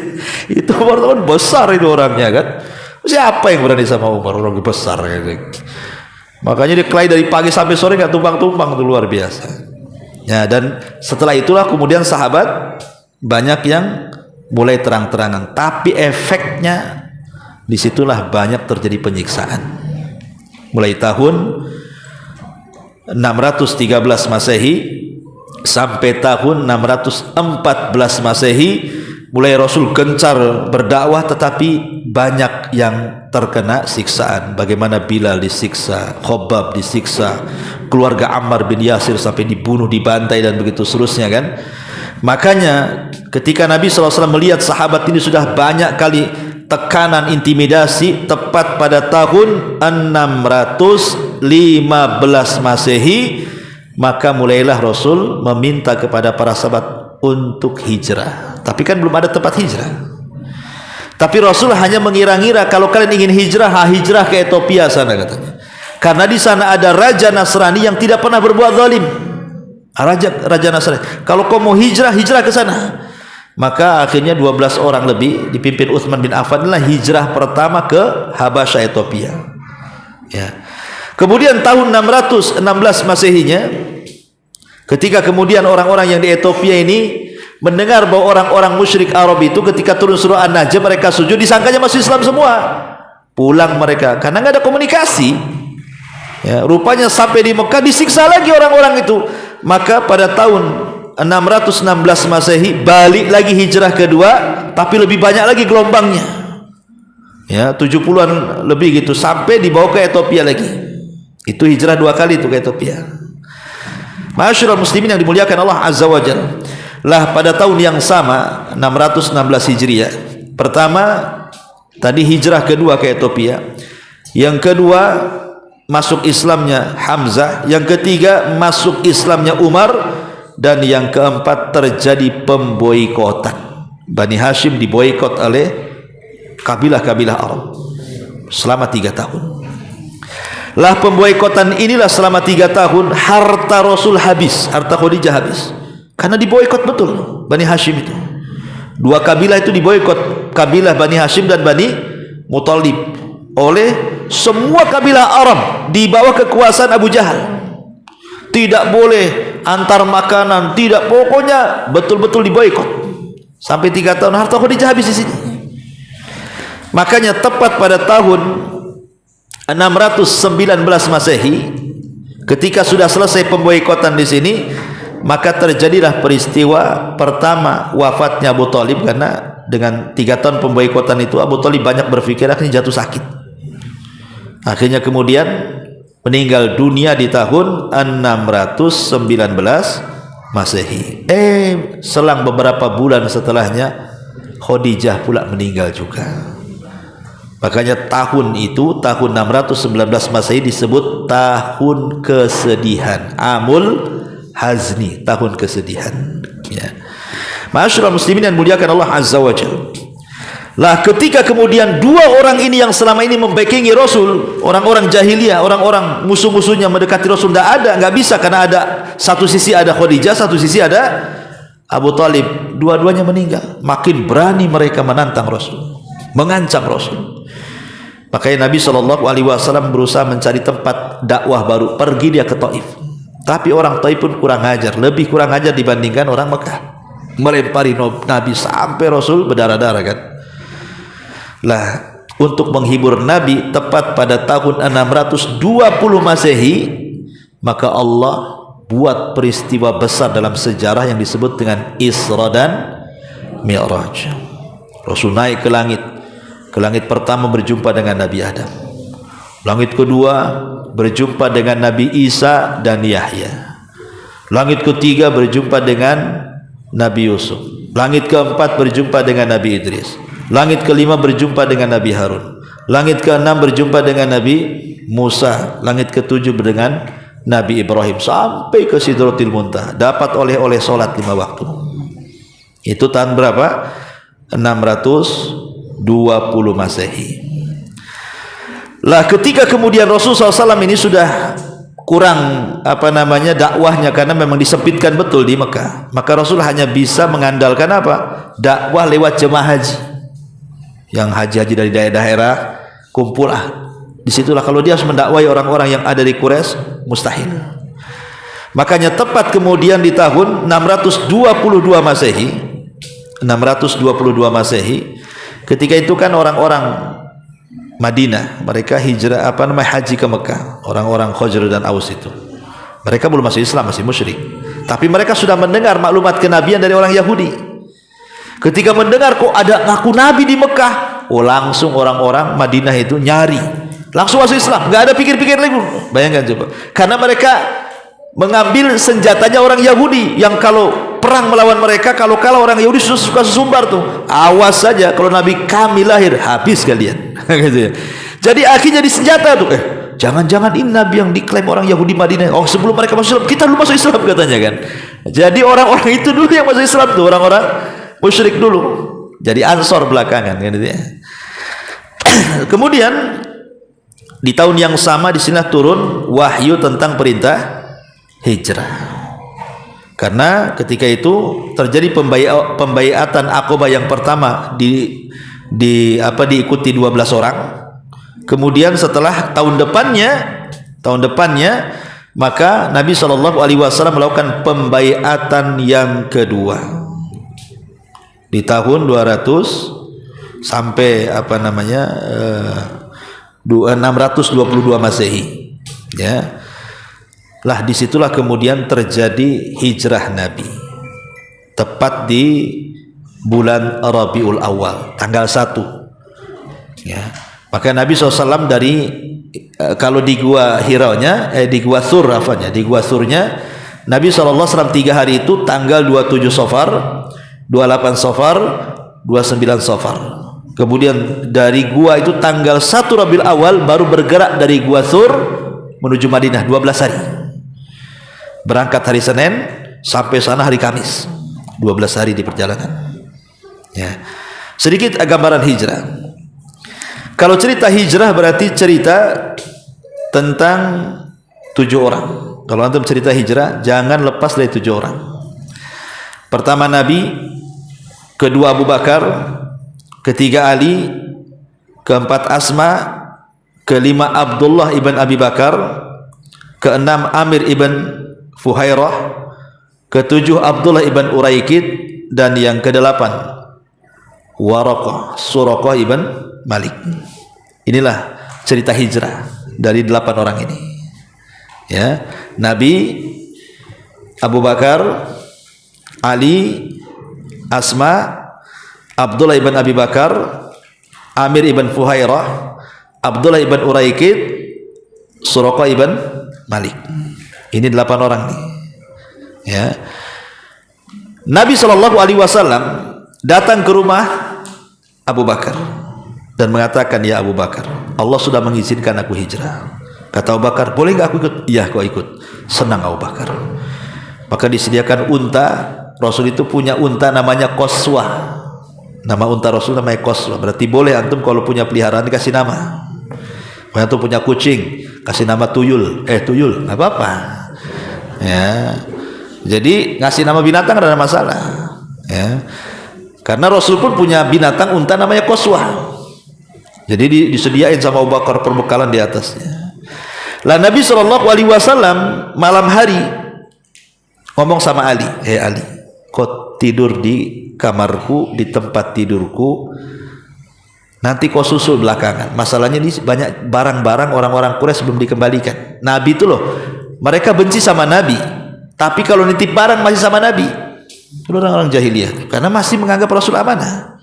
Kata Nabi, ini banyak orang-orang titipan orang, nanti kau balikin, nanti kau nyusul, dan kau tidak akan terjadi apa-apa. Di waktu yang lain, di tempat yang lain, di waktu yang sama, Abu Jahal sudah bergerak. Karena ketika itu Abu Jahal mendengar bahwa Rasul itu akan hijrah, makanya mereka rapat di dari Nadwah. Dari Nadwah itu yang ruangan dari Nadwah itu, tempat rapat itu yang buat kakeknya Nabi, tapi dibuat rapat Abu Jahal untuk membunuh Nabi, kan kurang ajar tuh. Ketika rapat dari Nadwah ini, iblis pula hadir di situ.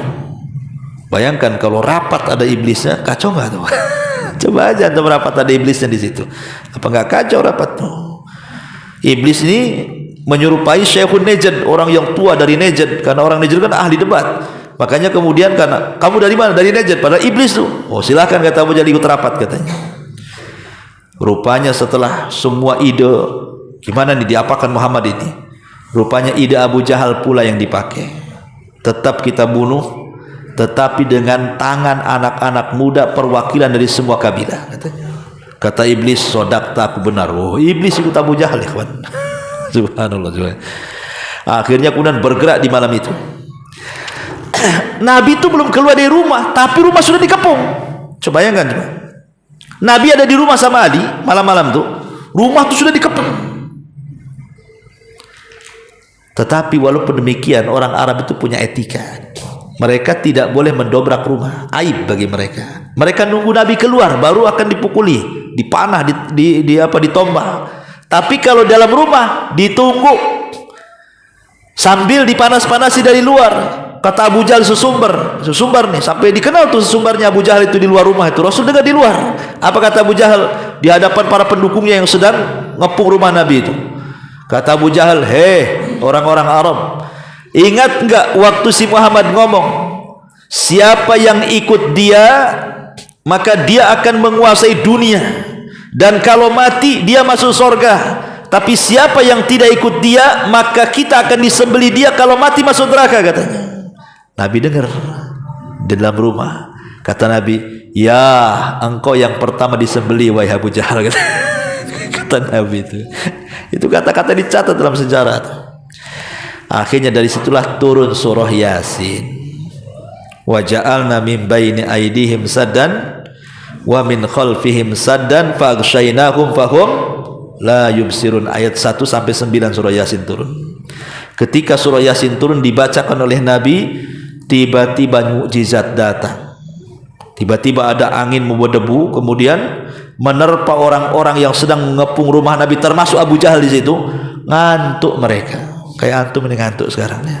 Jangan kena gara-gara baca ini saya ini. Wajalnya min baini aydihim. Jadi ngantuk semua antum jadinya. Ya. Jadi Rasul baca ayat ini tidur semuanya. Ada ikhwan kita naik motor. Nampak ada razia polisi ikhwan.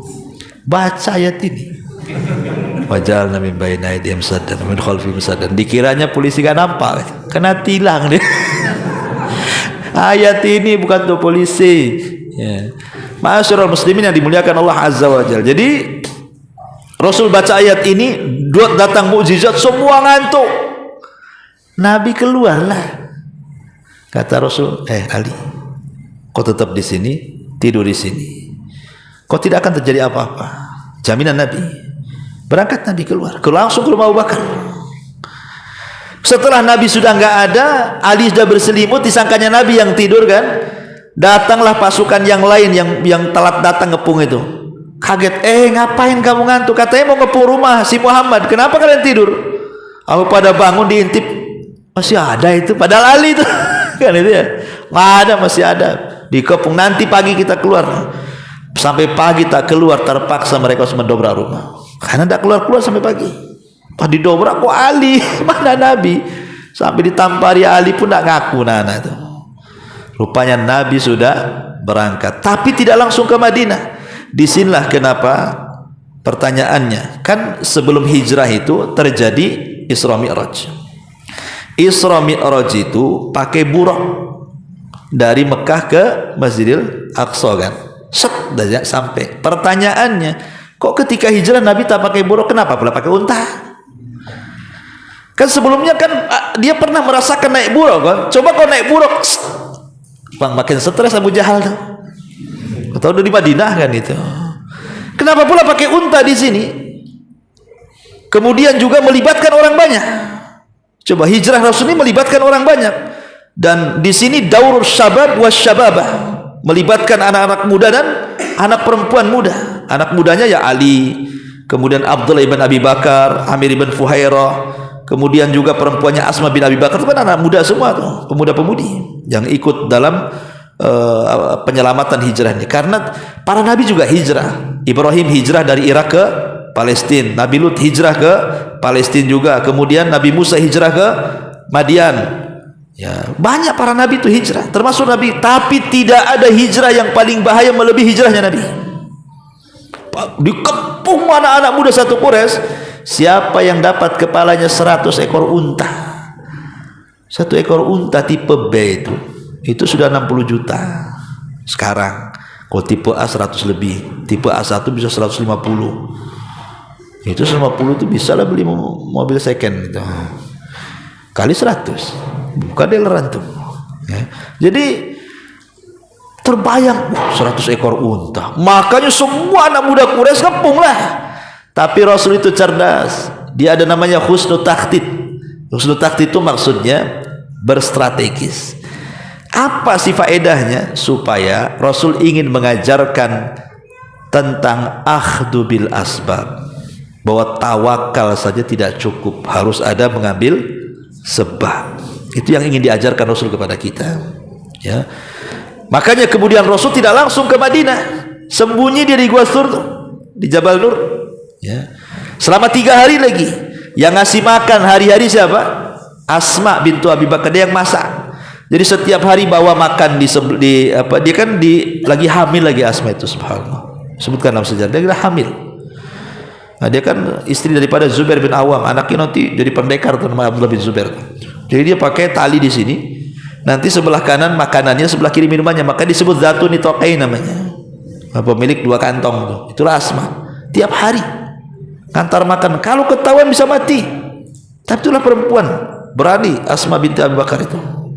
Kemudian Abdullah ibn Abi Bakar, putranya Abu Bakar, jadi informan. Apapun yang terjadi gerak-geriknya orang-orang Quraisy itu dilaporkan ke gua coba. Sampai kalau ketahuan bisa dibunuh juga kan gitu. Kan di zaman itu nggak ada handphone. Kalau ada handphone kan Abdullah ibn Abu Bakar di Mekah, Rasul di Gua Hira pakai WA saja. Aman. OTW, ada masalah. Kan gitu ya. Jadi macam mana zaman itu nggak ada itu. Ya harus bolak-balik ke gua lah ngelapor kan selama 3 hari itu. Tapi luar biasa mereka itu, rapihnya gitu loh, nggak ketahuan. Kemudian ada namanya Amir ibn Fuhair. Amir ibn Fuhair ini budaknya Abu Bakar yang dimerdekakan. Tugasnya apa? Bawa kambing banyak-banyak. Untuk apa kambing banyak-banyak tuh? Untuk menghapus jejak kaki. Jadi kalau Rasul dan Abu Bakar jalan duluan, kan ada bekas kakinya, namanya di padang pasir. Nanti habis itu kambingnya suruh jalan. Jadi nanti bekas telapak kaki kita itu terkalahkan dengan kaki kambing. Itu namanya ngilangin jejak namanya kan. Jadi kalau nanti dikejar itu, ada nggak, Bu? Tak ada, kaki kambing semua. Itu maksudnya kan.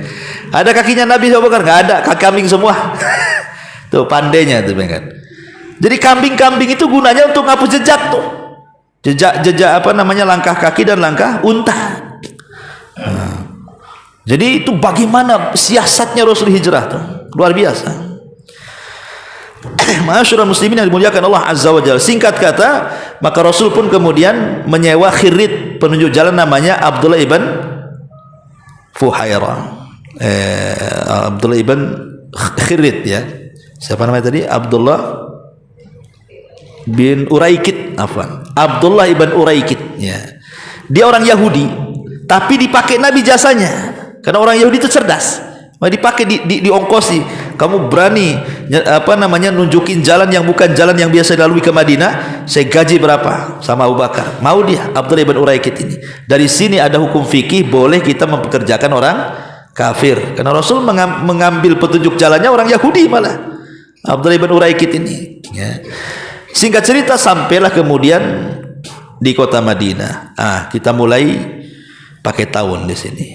Cepat-cepat aja lah, ini sudah jam berapa ya. Pertama kita bicara tentang tahun pertama Hijriah.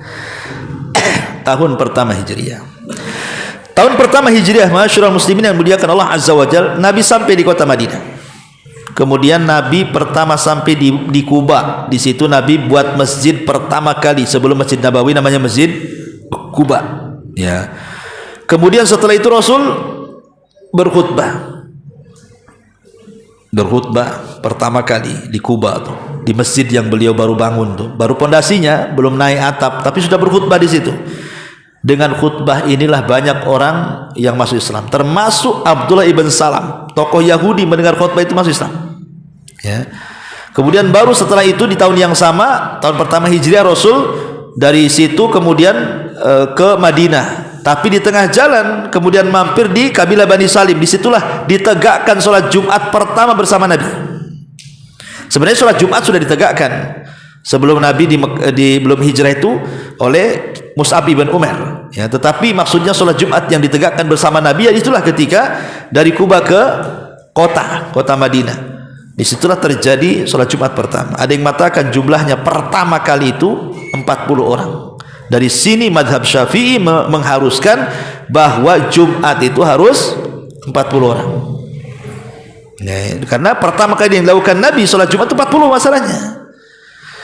Tetapi bagi yang mendebat tidak harus 40 orang, karena ketika Rasul berkhutbah datang dagangan dari Syam, separuh jemaah keluar mendengarkan khutbah, tinggal separuh lagi.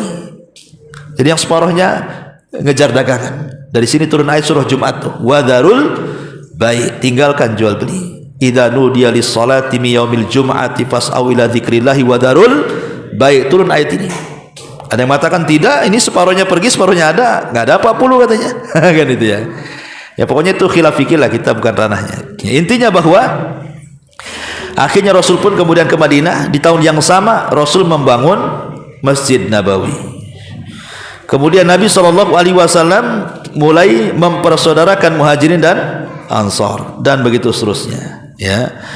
Kemudian Nabi SAW di tahun yang sama lahirlah Ansor pertama dan Muhajirin pertama. Jadi ketika Rasul hijrah dari Mekah ke Madinah, lahir pula anaknya Asma namanya Abdullah ibn Zubair. Itulah bayi Muhajirin pertama yang lahir pasca hijrah. Di waktu yang sama lahir Nu'man bin Bashir. Itulah bayi Ansor pertama yang lahir saat hijrah. Nu'man bin Bashir itu yang meriwayatkan hadis al-halalu bayyinun wal haramu bayyun, yang halal jelas, yang haram jelas, yang tengah-tengah itu yang syubhat. Itulah Nu'man bin Bashir. Itulah bayi Ansor pertama yang lahir pasca hijrah. Kalau yang dari Muhajirin namanya Abdullah ibn Zubair, ya.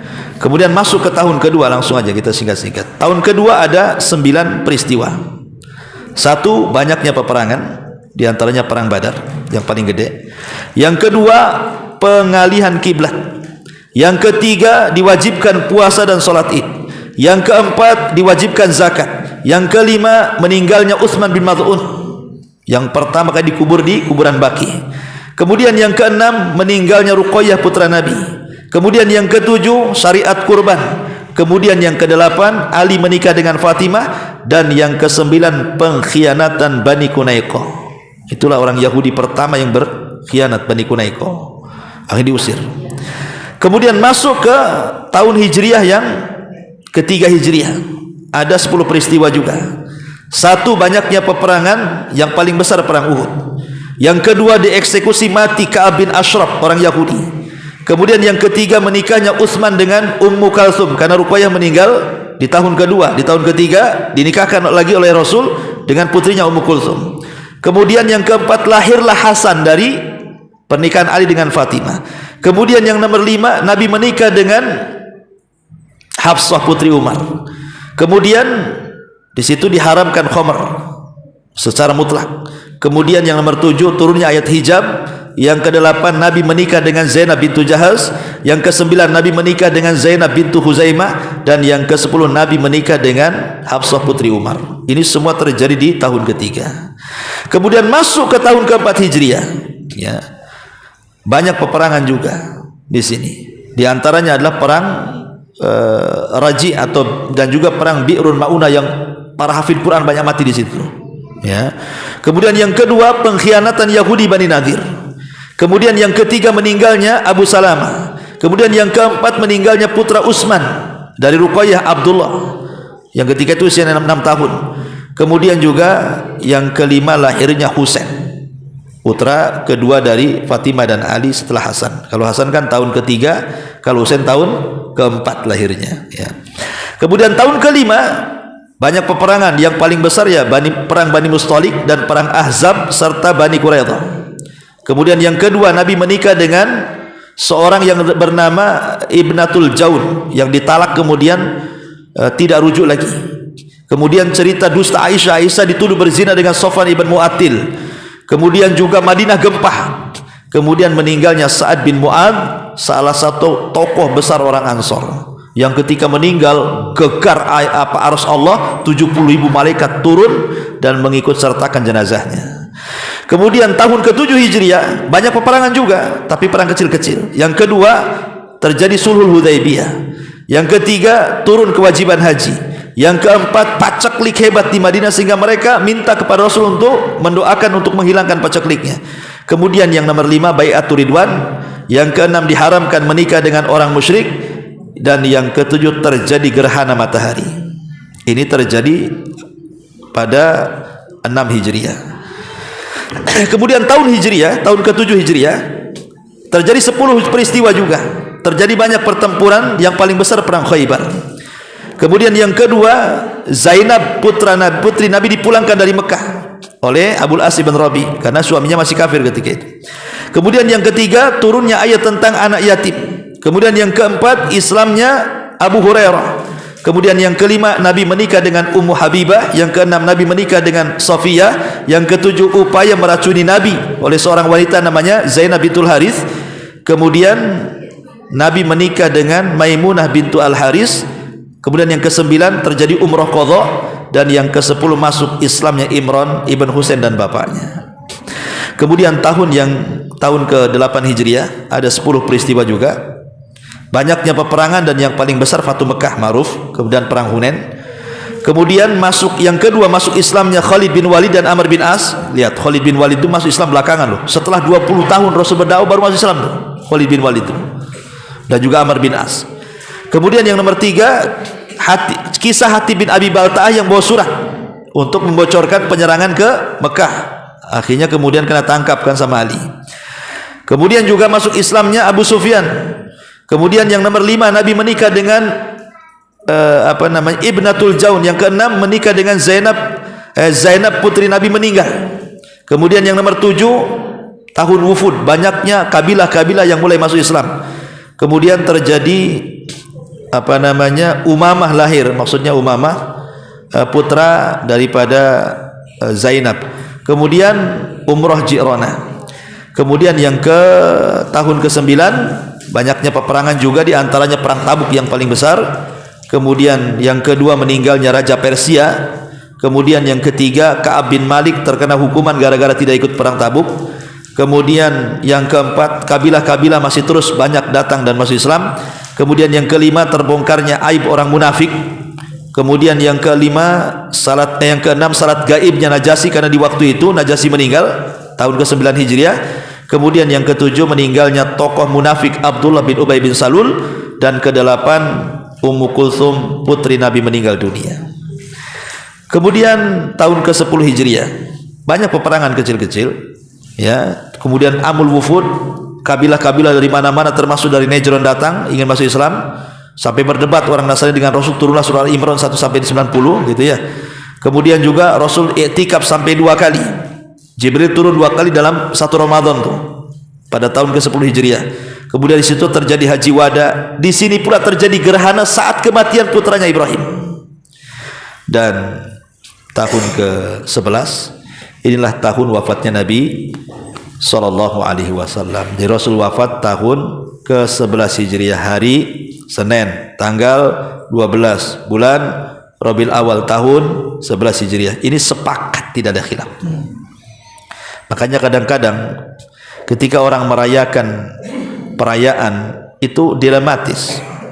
Satu sisi tanggal, hari, bulan yang beda tahun saja antara lahir dan mati. Yang disepakati kematiannya, yang diperselisihkan kelahirannya. Itu masalahnya. Kalau seandainya yang disepakati kelahirannya, diperselisihkan kematiannya, bolehlah kita senang-senang. Tapi masalah yang disepakati kematiannya pula sepakat, tidak ada khilaf ulama.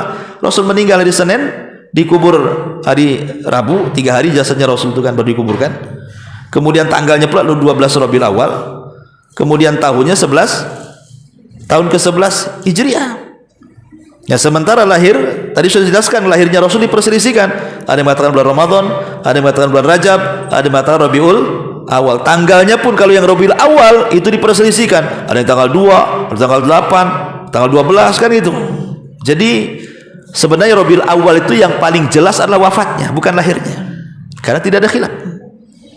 Ya, makanya di sini ikhwatul fiddin menyatakan Allah Azza wa Jalla, maka tepat di hari Senin tanggal 12 bulan Rabiul Awal tahun 11 Hijriah, Nabi SAW meninggal dunia. Alhamdulillah tidak sampai jam 12 ya. Jadi antum masih bisa lah tidur. Subhanallah bihamdika, asyhadu an la ilaha illa anta, astaghfiruka wa atubu ilaik. Allahu ta'ala alam. Assalamualaikum warahmatullahi wabarakatuh.